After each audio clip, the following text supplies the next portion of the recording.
Hello student, welcome to CRP academy. CRP একাডেমিতে তোমাদের সকলকে স্বাগত এবং প্রত্যেককে গুড মর্নিং। তো আমরা upcoming West Bengal police, Kolkata police, WBPSC, SSC, railway 2025-এর আপকামিং সমস্ত পরীক্ষাকে লক্ষ্য করে জিকে ক্লাস আমরা করছি এবং প্রত্যেকটা পরীক্ষাতেই জিকে খুবই খুবই ইম্পর্টেন্ট। তোমরা জানো 40টি করে বাছাই করা প্রশ্নোত্তর সাথে এক্সট্রা নোটস দেখছি জিকে যুদ্ধ সিরিজ 2025-এর মাধ্যমে। তো প্রত্যেকদিন সকাল 7টা থেকে ক্লাসগুলো ফলো করবে এবং আজকে আমরা 17 নম্বর প্র্যাকটিস সেট করব। তো ক্লাসটা শুরু করবো তার আগে সিআরপি একাডেমিতে যদি নতুন হয়ে থাকো চ্যানেলটিকে সাবস্ক্রাইব করবে, পাশের বেল আইকনটা প্রেস করে রাখবো এবং টেলিগ্রামে যুক্ত হয়ে যাবে। যাই হোক, আজ ক্লাসটা শুরু করা যাক। কি কি প্রশ্ন তো রয়েছে সেগুলো এক এক করে দেখে নেওয়া যাক। দেখো, 1 নম্বর প্রশ্ন, মিজোরামের 25তম রাজ্যপাল হিসাবে কে শপথ নিয়েছেন? প্রত্যেকটা প্রশ্ন চলাকালীন চেষ্টা করবে নিজেরাই সঠিক উত্তরগুলো কমেন্ট বক্সে কমেন্ট করার এবং আমার উত্তরের সাথে মেলাতে থাকবে তোমাদের উত্তরগুলো মিলছে কি, প্র্যাকটিসটা হয়ে যাবে। তো সঠিক উত্তর হবে option C, V K Singh. 2 নম্বর প্রশ্ন দেখো, টেনিস ইতিহাসে সবচেয়ে বেশি গ্র্যান্ড স্ল্যাম খেলার রেকর্ড গড়েছেন নিচের কোন টেনিস প্লেয়ার? দেখো এখানে কি বলছে, গ্র্যান্ড স্ল্যাম খেলার রেকর্ড, গ্র্যান্ড স্ল্যাম জেতার নয় কিন্তু। তো সঠিক উত্তর হয়ে যাবে অপশন বি, নোভাক জোকোভিচ টেনিস ইতিহাসে সবচেয়ে বেশি গ্র্যান্ড স্ল্যাম খেলার রেকর্ড গড়েছেন। 3 নম্বর প্রশ্ন, ভারত কোন দেশের সাথে 450 মিলিয়ন ব্রাহ্মস ক্ষেপণাস্ত্র চুক্তি হয়েছে? মানে ভারতের সাথে কোন দেশের?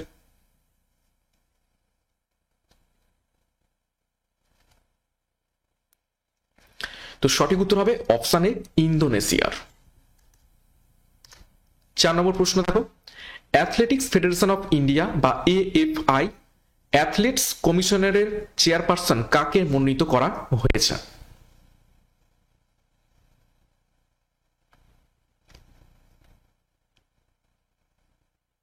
তো সঠিক উত্তর হবে অপশন ডি, অঞ্জু ববি জর্জকে অ্যাথলেটিক্স ফেডারেশন অফ ইন্ডিয়ার চেয়ারপারসন হিসাবে মনোনীত করা হয়েছে। নেক্সট দেখো 5 নম্বর প্রশ্ন, ইন্টারপোলের সদর দপ্তর কোথায় অবস্থিত রয়েছে?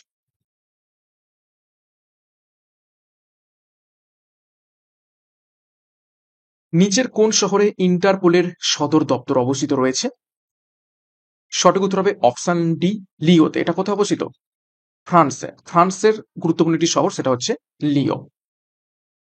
দেখো, বিভিন্ন সংস্থার সদর দপ্তর কোথায় কোথায় অবস্থিত দেখে নেব। ন্যাটোর সদর দপ্তর ব্রাসেলসে অবস্থিত।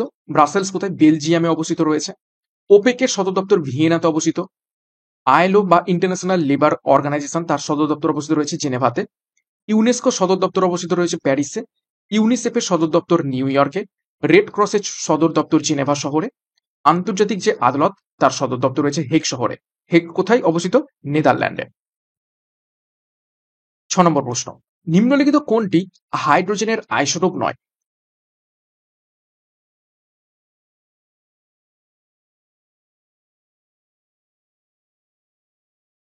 চারটি অপশন, তো সঠিক উত্তর হবে অপশন বি, ইরিডিয়াম।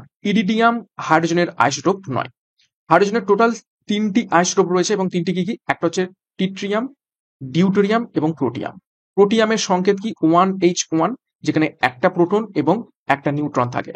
ডিউটোরিয়ামে 1H2, যেখানে একটা প্রোটন এবং একটা নিউট্রন এবং একটা কি থাকে? ইলেকট্রন থাকে। আর টিট্রিয়ামে 1H3, যেখানে দুটো নিউট্রন এবং একটা প্রোটন থেকে থাকে। 7 নম্বর প্রশ্ন দেখো, বাচস্পতি সম্মান কোন ক্ষেত্রে দেয়া হয়?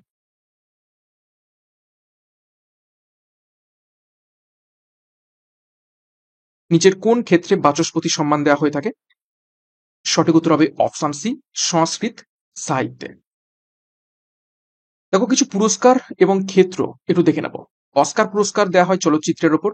ম্যান বুকার পুরস্কার দেওয়া হয় ইংরেজি উপন্যাসের ওপর থেকে। ম্যান বুকার ইন্টারন্যাশনাল পুরস্কার দেওয়া হয় ইংরেজি সাহিত্যের ওপর থেকে। পুলিৎজার পুরস্কার দেওয়া হয়ে থাকে সাংবাদিকতার উপর থেকে।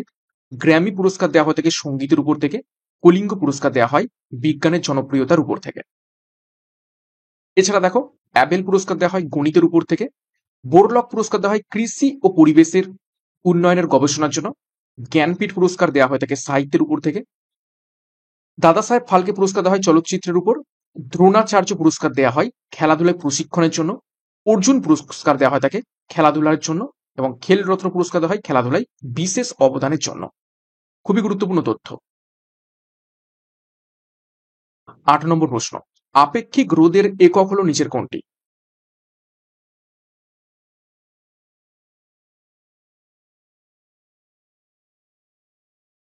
নিচের কোনটি আপেক্ষিক রোধের একক? সঠিক উত্তর হবে option C, ohm meter. Ohm meter হয়ে যাবে আপেক্ষিক রোধের একক। 9 নম্বর প্রশ্ন দেখো, বিশ্ব তামাক বিরোধী দিবস কবে পালিত হয়? খুবই গুরুত্বপূর্ণ প্রশ্ন, বেশ কয়েকবার পরীক্ষাতে এসেছে।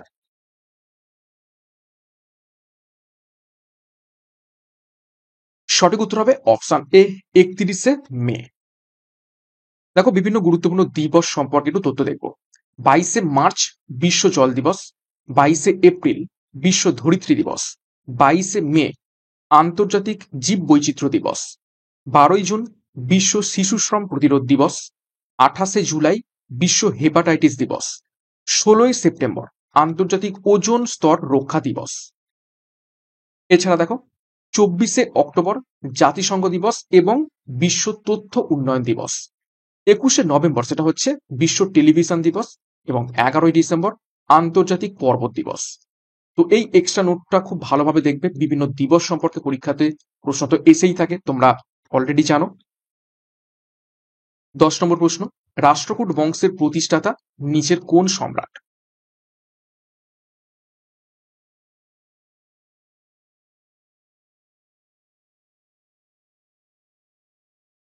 তো রাষ্ট্রকূট বংশের প্রতিষ্ঠা করেছিলেন অপশন এ, দন্তি দুর্গ। দেখো বিভিন্ন ঐতিহাসিক বংশ তাদের প্রতিষ্ঠাতা এবং শেষ সম্রাটের ব্যাপারে একটু তথ্য দেখে নেব। হর্ষঙ্ক বংশের প্রতিষ্ঠাতা বিম্বিসার এবং শেষ সম্রাট নাগ দশক। কুষাণ বংশের প্রতিষ্ঠাতা ছিলেন কুজুলু কথপিসেস, শেষ সম্রাট বাসুদেব। সাতবাহন বংশের প্রতিষ্ঠাতা সিমুক, শেষ সম্রাট যজ্ঞশ্রী সাতকর্ণী। প্রতিহার বংশের প্রতিষ্ঠাতা প্রথম নাগভট্ট, শেষ সম্রাট রাজ্যপাল। চালুক্য বংশের প্রতিষ্ঠাতা প্রথম পুলকেশী, শেষ সম্রাট দ্বিতীয় কীর্তিবর্মন। রাষ্ট্রকূট বংশের প্রতিষ্ঠাতা দন্তি দুর্গ, শেষ সম্রাট তৃতীয় কৃষ্ণ। পল্লব বংশের প্রতিষ্ঠাতা শিবস্কন্দ বর্মন, শেষ সম্রাট অপরাজিত। চোল বংশের প্রতিষ্ঠাতা বিজয়ালয়, শেষ সম্রাট তৃতীয় রাজেন্দ্র চোল। তো এটাকেও খুব গুরুত্বপূর্ণ হিসাবে তোমরা ভালোভাবে দেখবে। 11 নম্বর প্রশ্ন, সায়না নেওয়াল কোন রাজ্যের খেলোয়াড়?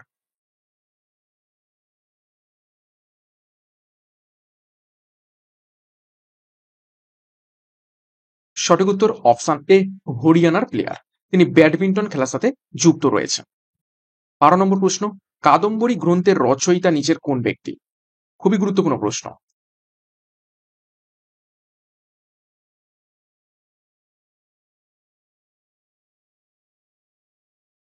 সঠিক উত্তর হবে অপশন বি, বাণভট্ট। বাণভট্ট কাদম্বরী গ্রন্থের রচয়িতা ছিলেন, এবং বাণভট্ট কে ছিলেন? হর্ষবর্ধনের সভাকবি। দেখো প্রাচীন ভারতের বিভিন্ন গ্রন্থ এবং রচয়িতার নাম একটু দেখে নেব। মালবিকা অগ্নিমিত্রম লিখেছেন কালিদাস, মহাভাষ্য লিখেছেন পতঞ্জলি, পঞ্চতন্ত্র লিখেছেন বিষ্ণু শর্মা, যুক্তি কল্পতরু লিখেছেন ভোজ, মত্তবিলাস লিখেছেন মহেন্দ্র বর্মন।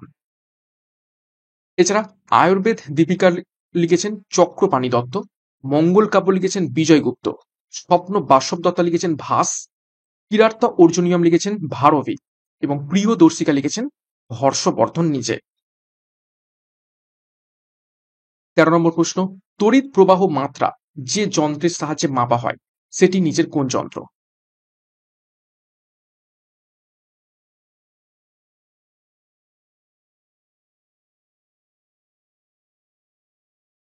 সঠিক উত্তর হবে অপশন এ, তড়িৎ প্রবাহ মাত্রা বা কারেন্ট সেটা অ্যামিটারের মাধ্যমে মাপা হয়, এবং ভোল্ট মিটারের মাধ্যমে কি মাপা হয়?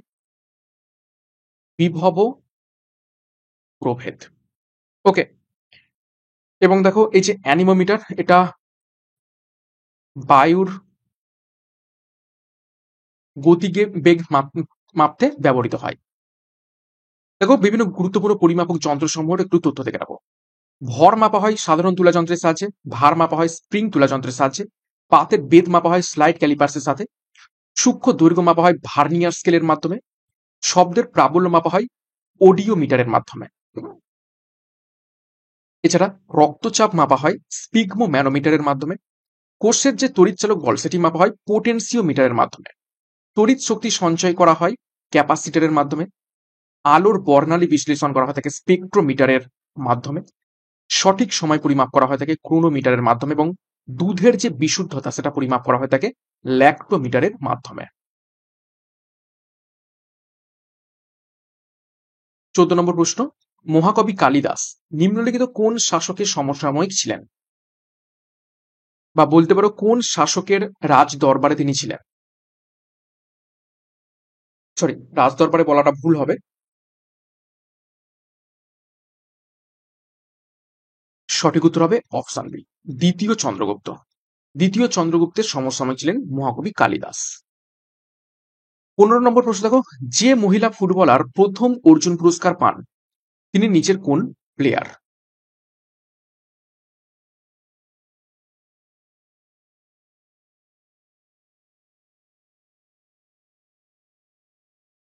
সঠিক উত্তর হবে অপশন এ, শান্তি মল্লিক। তিনি প্রথম মহিলা ফুটবল খেলোয়াড় হিসাবে 1983 সালে অর্জুন পুরস্কার পেয়েছিলেন। 16 নম্বর প্রশ্ন, কত সালে মুসলিম লীগ পাকিস্তান রাষ্ট্রের দাবি জানায়?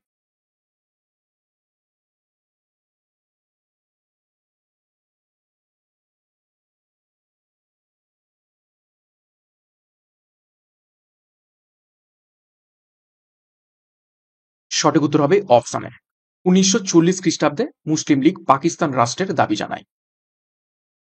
17 নম্বর প্রশ্ন, মুক্তার দ্বীপ কাকে বলা হয়?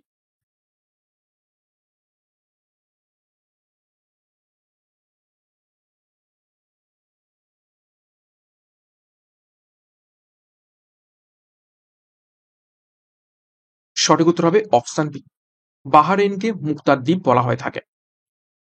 দেখো বিভিন্ন জায়গার উপনাম সম্পর্কে একটু তথ্য দেখব। লবঙ্গ দ্বীপ বলা হয় মাদাগাস্কারকে, চিনির পাত্র বলা হয় কিউবাকে, দারুচিনির দ্বীপ বলা হয় শ্রীলঙ্কাকে, পৃথিবীর রুটির ঝুড়ি বলা হয় প্রেরিকে, এশিয়ার ডিমের ঝুড়ি বলা হয় থাকে অন্ধ্রপ্রদেশকে, ইউরোপের ক্রিয়াভূমি বলা হয় থাকে সুইজারল্যান্ডকে, নিষিদ্ধ শহর বলা হয় থাকে লাসাকে। এছাড়া কফি বন্দর বলা হয় থাকে রিও ডি জেনেরিকো, দক্ষিণের ব্রিটেন বলা হয় নিউজিল্যান্ডকে, পান্নার দ্বীপ বলা হয় থাকে আয়ারল্যান্ডকে, ইংল্যান্ডের উদ্যান বলা হয় থাকে কেন্ট শহরকে, পবিত্র ভূমি বলা হয় থাকে প্যালেস্টাইনকে, বাতাসের শহর বলা হয় থাকে শিকাগোকে, নিষিদ্ধ শহর বলা হয় লাসাকে, সহস্র হ্রদের দেশ বলা হয় থাকে ফিনল্যান্ডকে। 18 নম্বর প্রশ্ন, ফিউজের প্রাথমিক কাজ কি?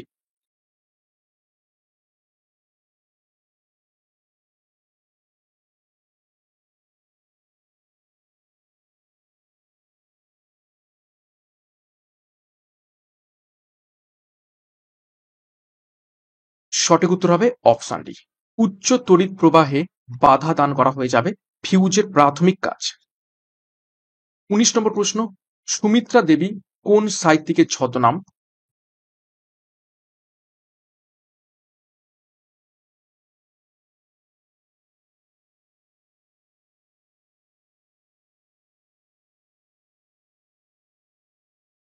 সঠিক উত্তর হবে অপশন এ, মহেশ্বেতা দেবীর ছদ্মনাম সুমিত্রা দেবী। মহেশ্বেতা দেবীর কি কি গুরুত্বপূর্ণ বই রয়েছে? এক হচ্ছে কি হাজার চুরাসির মা এবং অরণ্যের অধিকার। নেক্সট দেখো 20 নম্বর প্রশ্ন, সিরোজেম কি? চারটি অপশন।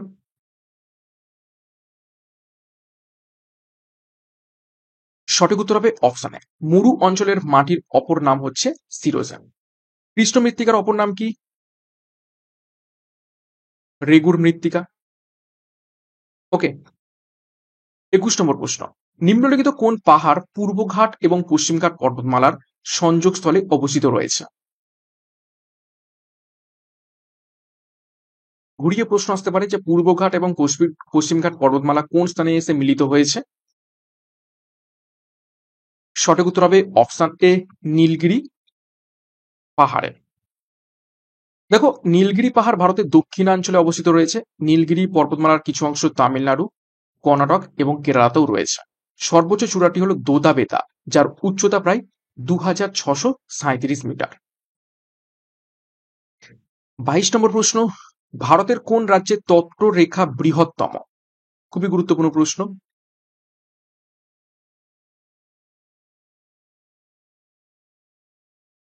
নিচের কোন রাজ্যের তটরেখা বা উপকূল রেখা সব থেকে বৃহত্তম?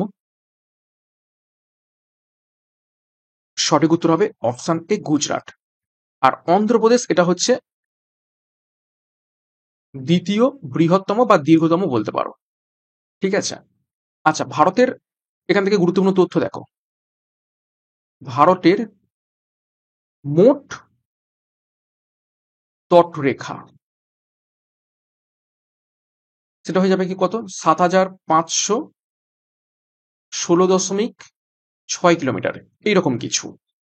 আর যদি বলে দ্বীপপুঞ্জ ছাড়া, দ্বীপপুঞ্জ বাদে তটরেখা, তখন হয়ে যাবে 6100 কিলোমিটার। ওকে, টোটাল 9টি রাজ্যের তটরেখা রয়েছে। কি কি?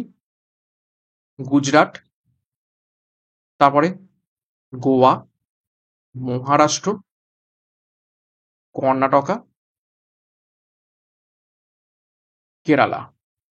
এদিক থেকে হলে 5টা। আর ডান দিকে পূর্ব দিকে কারা কারা রয়েছে? ওয়েস্ট বেঙ্গল, ওডিশা, অন্ধ্রপ্রদেশ এবং তামিলনাড়ু। তাহলে কতগুলো হলো? টোটাল 9টা রাজ্যের তটরেখা রয়েছে, তার যার মধ্যে হচ্ছে গুজরাটের সব থেকে বৃহত্তম বা দীর্ঘতম। 23 নম্বর প্রশ্ন, ভারতের শ্বেত বিপ্লবের জনক নিচের কোন ব্যক্তি?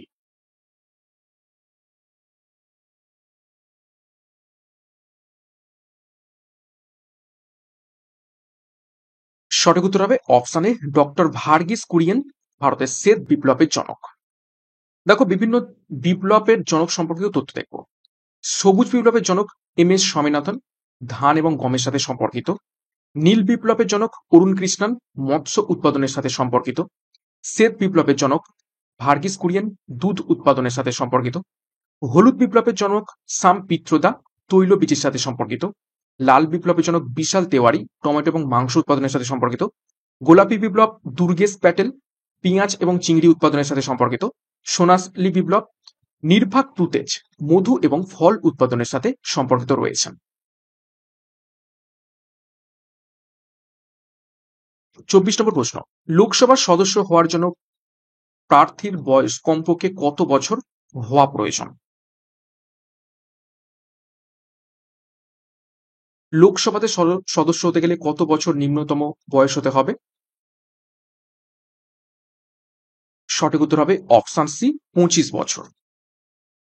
দেখো, ভারতের সংবিধানের 84 বি অনুচ্ছেদ বর্ণিত আছে লোকসভা নির্বাচনের প্রার্থী হওয়ার ন্যূনতম বয়স 25 বছর হতে হবে। প্রধানমন্ত্রী এবং মুখ্যমন্ত্রী হওয়ার জন্য ন্যূনতম বয়স 25 বছর। রাজ্যসভার সদস্য হওয়ার জন্য ন্যূনতম বয়স 30 বছর। রাষ্ট্রপতি রাজ্যপাল হওয়ার জন্য ন্যূনতম বয়স 35 বছর। 25 নম্বর প্রশ্ন, ভারতের জাতীয় আয় প্রথম পরিমাপ করেন নিচের কোন ব্যক্তি?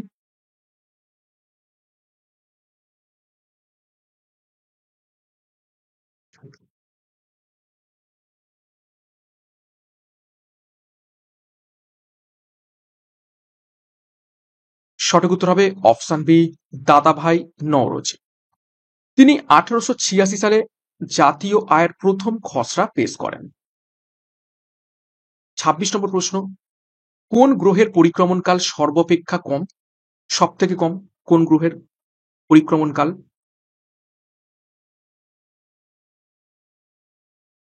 অর্থাৎ সূর্যের চারদিকে এক পাক খেতে সব থেকে কম সময় নেয় কে? সঠিক উত্তর হবে অপশন সি বুধ। এই গ্রহের পরিক্রমণের সময় হলো মাত্র 88 দিন। আর নেপচুনের পরিক্রমণের সময় সব থেকে বেশি, 164.79 বছর টাইম লাগে সূর্যের চারদিকে এক পাক চক্কর দিতে। 27, প্রথম কম্পিউটার ল্যাঙ্গুয়েজ নিচের কোনটি?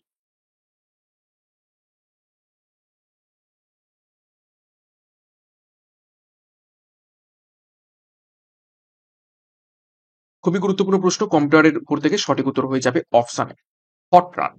ফরট্রান এটি হবে কম্পিউটার ল্যাঙ্গুয়েজের প্রথম কম্পিউটার ল্যাঙ্গুয়েজ। দেখো এর ফুল ফর্ম কি? ফর্মুলা ট্রান্সলেশনকে শর্টে ফরট্রান বলা হয়ে থাকে। 1957 সালে আইবিএম দ্বারা তৈরি প্রথম কম্পিউটারের ভাষা ছিল এটি। 28, মহাত্মা গান্ধী কোন সালে দক্ষিণ আফ্রিকা থেকে ভারতে প্রত্যাবর্তন করেন?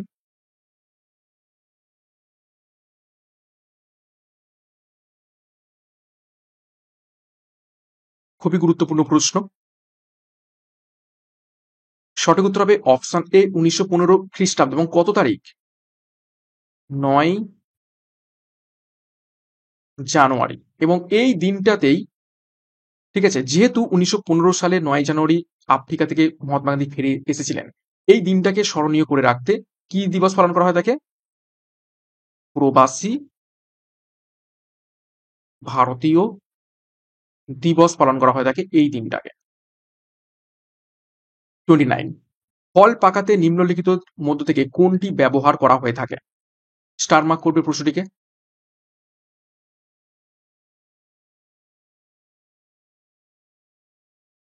সঠিক উত্তর হবে অপশন সি, ইথিলিন ব্যবহার করা হয়ে থাকে। 30 নম্বর প্রশ্ন, দ্য ডিসকভারি অফ ইন্ডিয়া বইটির লেখককে?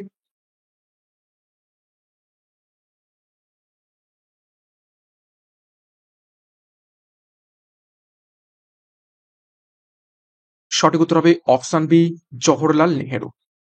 31 নম্বর প্রশ্ন, এক ব্যক্তি আহার্য হিসাবে ডাল, ভাত এবং দই গ্রহণ করলো, দেহে যেটির অভাব দেখা যাবে তা হলো নিচের কোনটি?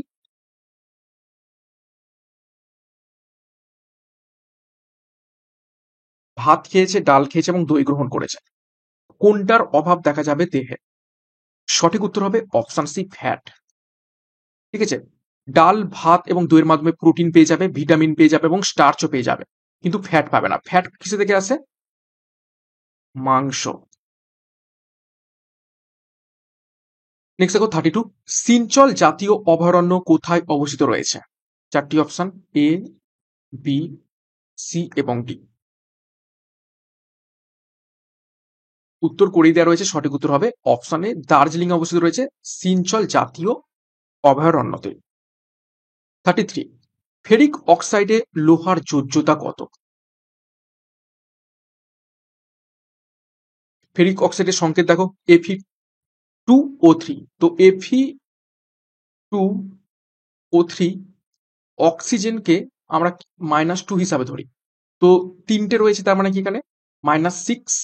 তাহলে এফির এখানে হচ্ছে -6 কে নিউট্রাল করতে গেলে নিশ্চয়ই এখানে +6 হতে হবে, তাই তো? আর +6 মানে কটা আয়রন রয়েছে?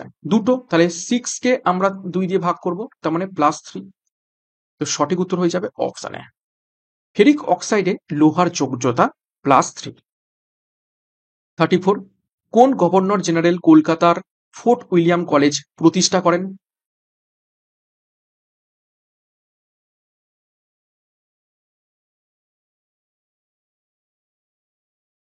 সঠিক উত্তর হবে অপশন ডি, লর্ড ওয়েলেসলি। কত সালে প্রতিষ্ঠা করেছিলেন? 1800 সালে। 35 নম্বর প্রশ্ন, ডেসিবেল কিসের একক?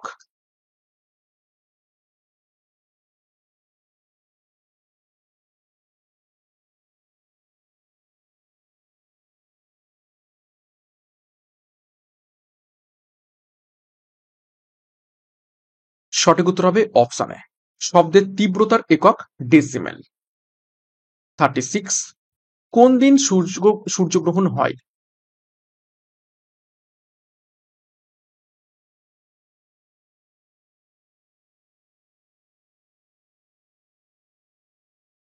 সঠিক উত্তর হবে অপশনে অমাবস্যার দিনে সূর্যগ্রহণ হয় এবং পূর্ণিমার দিনে কি হয়ে থাকে? চন্দ্রগ্রহণ হয়। 37, ভারতের রাষ্ট্রপতি কিভাবে নির্বাচিত হন? চারটি অপশন, প্রত্যক্ষভাবে অর্থাৎ ডাইরেক্টলি, পরোক্ষভাবে ইনডাইরেক্টলি, অপশন সি রাজ্যসভায়, নাকি অপশন ডি এ এবং বি। তো সঠিক উত্তর হবে অপশন বি, পরোক্ষভাবে ভারতের রাষ্ট্রপতি নির্বাচিত হন, অর্থাৎ ইনডাইরেক্টলি। 38, হ্যামলেট কাপ কোন খেলার সঙ্গে যুক্ত রয়েছে? 4টি খেলা রয়েছে, তার মধ্যে কি হ্যামলেট কাপ নিচের কোন খেলার সাথে সম্পর্কিত? সঠিক উত্তর মিলিয়ে নাও, অপশন বি, টেনিসের সাথে সম্পর্কিত। 39, মৌলিক অধিকার সমূহ বাধ্যতামূলক করা যেতে পারে কোন লেখ প্রয়োগ করে?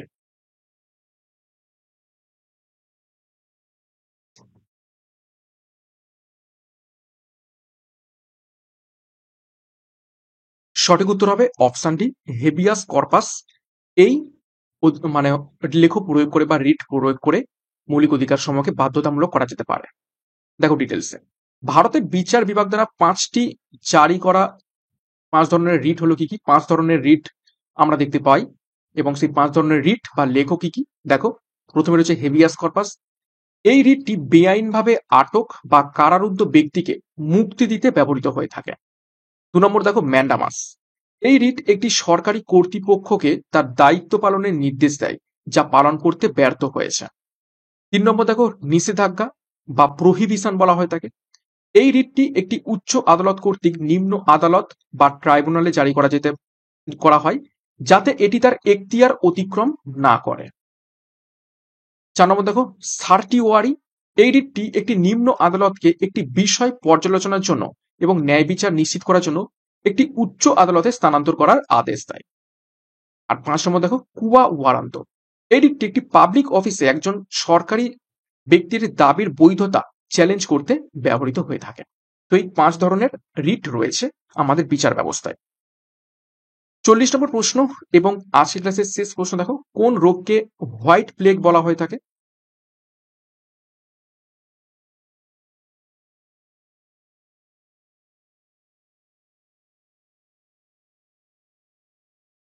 সঠিক উত্তর হবে অপশন সি, টিউবারকুলোসিস। এই রোগটিকে হোয়াইট প্লেগ বলা হয়ে থাকে। তো এই ছিল আজকের ক্লাসে গুরুত্বপূর্ণ 40টি প্রশ্ন উত্তর। 40 এর মধ্যে কার কত স্কোর হয়েছে তোমরা প্রত্যেকে একটু কমেন্ট বক্সে কমেন্ট করবে, এবং প্রত্যেক দিন সকাল 7টা থেকে ক্লাসগুলো ফলো করতে থাকো। যারা যারা দেখছো ওটা লাইক এবং কমেন্ট করে জানাও। Upcoming West Bengal police, Kolkata police, clerkship, miscellaneous, রেলওয়ের যে এক্সামগুলো আসতে চলেছে, এসএসসি যে এক্সাম রয়েছে, সমস্ত পরীক্ষার জন্য এই সমস্ত জিকে গুলো খুবই খুবই ইম্পর্টেন্ট। সেই ধরনের সেই স্ট্যান্ডার্ডের প্রশ্ন নিয়ে আসছে, এবং সাথে এক্সট্রা নোটসও থাকছে। এবং সিআরপি একাডেমিতে নতুন হয়ে থাকলে চ্যানেলকে সাবস্ক্রাইব করো, পাশে বেল আইকনটা প্রেস করে রাখো, এবং টেলিগ্রামে যুক্ত হয়ে যাও। ফ্রি পিডিএফ, ফ্রি বিষয়ভিত্তিক মক টেস্ট, ফ্রি সাপ্তাহিক কারেন্ট অ্যাফেয়ার্স এবং ফ্রি সাপ্তাহিক ফুল মক টেস্ট পাওয়ার জন্য। তো আজকের মতো ক্লাসটা এখানে শেষ করলাম। প্রত্যেকে all the best. Thank you, by.